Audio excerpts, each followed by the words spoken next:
When it comes to top dressing, when do you go in and top dress? If you're in sandy soils, you find that your crop, even as young as it is, you need to come in with top dressing.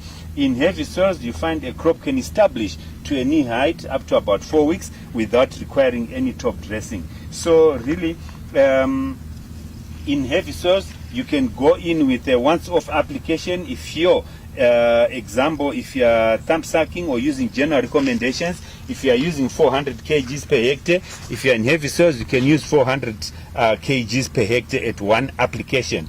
But if you are in sandy soils, it is highly advisable to split your top dressing. It's either into 2 or 3 applications. And when we are talking of split application, which is 2 applications, you say maybe at 2 weeks or 3 weeks from emergence, you go in with 200 kgs per hectare, which you apply in your